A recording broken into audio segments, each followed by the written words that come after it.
मोशी ढिगाऱ्याखाली अडकलेल्या कामगारांचे कुटुंबीय आक्रमक. रेस्क्यू ऑपरेशनवरून नातेवाईकांचे प्रशासनाला संतप्त सवाल.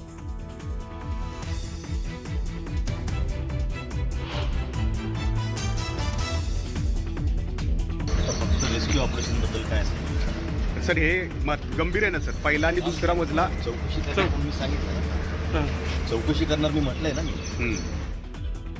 मोशीतील वेस्ट टू एनर्जी प्रकल्पाची इमारत अनधिकृत. उत्तर देण्याऐवजी प्रश्न विचारणाऱ्या पत्रकारावर संतापले महापालिका आयुक्त.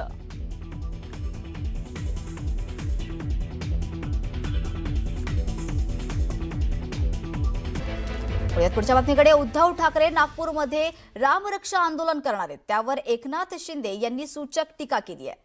उद्धव ठाकरेंना हे उशिरा सुचलेलं शहाणपण आहे. तसेच टी शर्ट बदलतो तसं हिंदुत्व बदलता येत नाही, ते मनातून असावं लागतं, असा घणाघाती टोलाही त्यांनी यावेळेस ठाकरेंना लगावलेला आहे.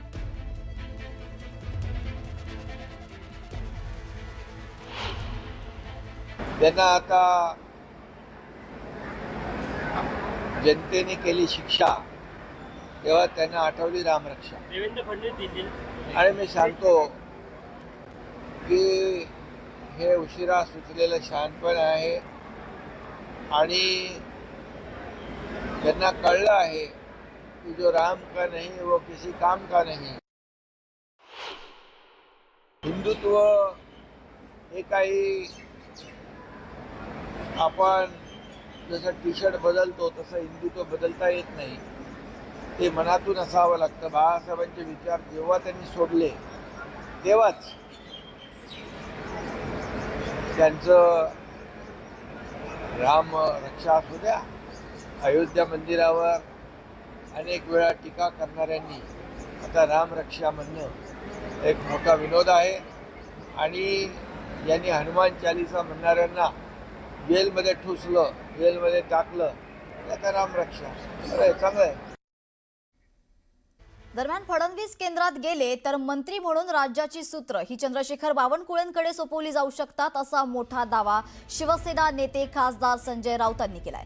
विदर्भातले चंद्रशेखर बावनकुळे हे फडणवीसांनंतर मुख्यमंत्रीपदासाठी योग्य नेते मला दिसतात. सर्वांशी योग्य संवाद ठेवणारे, सांभाळून घेणारे असे बावनकुळे आहेत, असं संजय राऊतांनी म्हणत बावनकुळेंवर स्तुतीसुमन उधळली आहेत. तर एकनाथ शिंदे हे पुन्हा मुख्यमंत्री होणार नाहीत. गिरीश महाजनांचा रेकॉर्ड खराब आहे, त्यामुळे जर फडणवीस केंद्रात गेले तर 100% बावनकुळेंचा विचार होईल, असं संजय राऊत यांनी म्हटलंय. तुम्हाला काय वाटतं की राज्याची सूत्र कोणाकडे येऊ चंद्रशेखर बावनकुळेंकडे येतील.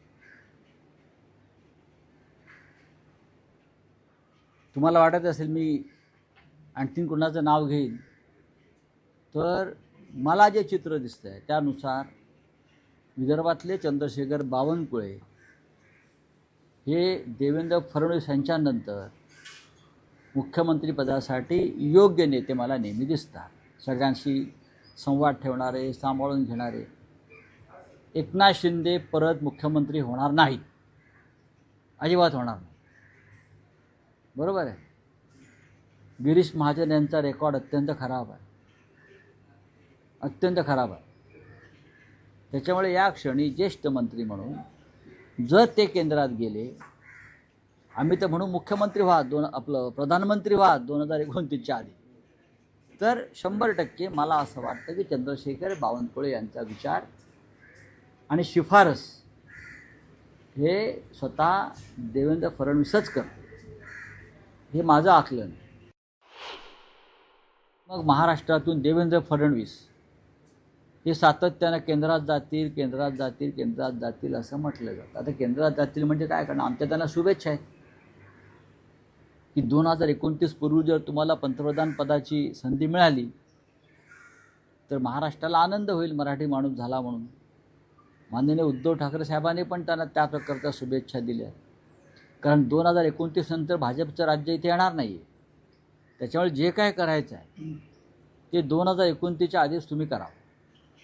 2029 नंतर ना मोदी राहतील ना अन्य कोणी राहणार. त्याच्यामुळे देवेंद्र फडणवीस यांना 2029 पूर्वी ज्या काही हालचाली करायच्या आहेत त्या त्यांनी करून घ्याव्या, अशा मला त्यांना शुभेच्छा आहेत.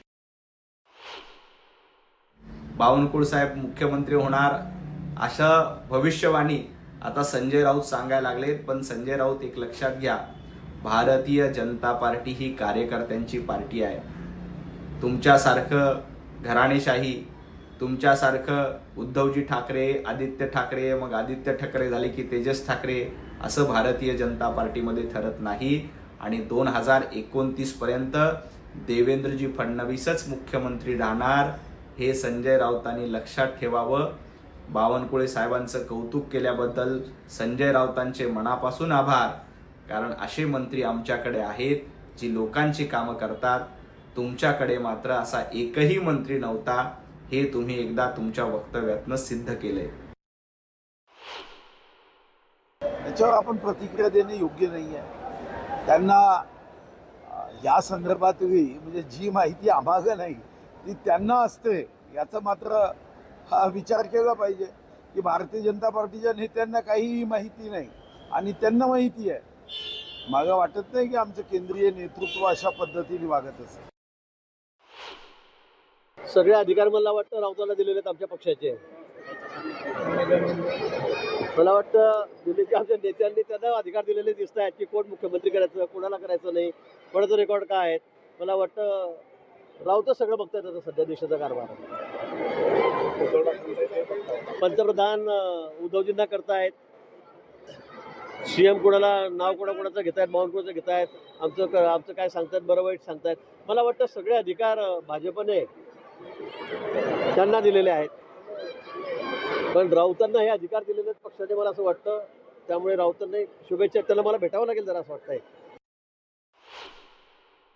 तर संजय भाऊचा भविष्यवाणी कुठंच कधी खरी ठरली नाही. त्याच्यानं त्यांनी कोणत्या आता ज्योतिषाजवळ हात पाहिला, त्यांचा पाहिला का कोणाचा पाहिला माहीत नाही. त्याच्यानं मला वाटतं त्याला काही अर्थ उरत नाही.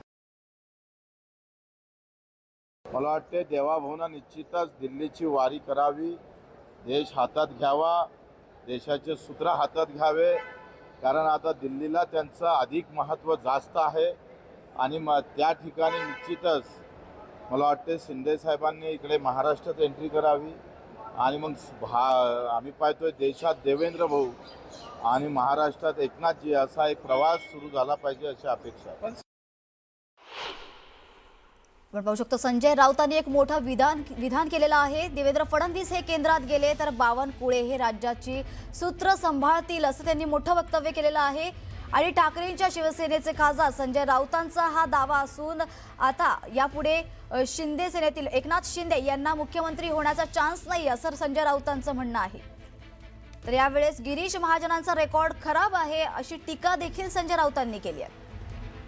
तर फडणवीस हे दिल्लीत गेले तर आमच्या शुभेच्छा आहेत आणि ते जर दिल्लीत गेले तर त्यांची सूत्र जे आहेत ते बावनकुळे सांभाळतील असं मोठं वक्तव्य सध्या उभाटा गटाचे खासदार संजय राऊत यांनी केलं. आताची सर्वात मोठी बातमी संजय राऊतांनी हे मोठं विधान केलेलं आहे. जर देवेंद्र फडणवीस हे जर केंद्रात गेले तर बघ बावनकुळे जे आहे ते राज्याची सूत्र सांभाळतील असं मोठं वक्तव्य त्यांनी केलेलं आहे. दरम्यान विदर्भातले चंद्रशेखर बावनकुळे हे फडणवीसांनंतर मुख्यमंत्रीपदासाठी योग्य नेते आहेत असं मला वाटतं असं देखील त्यांनी म्हटलेलं आहे.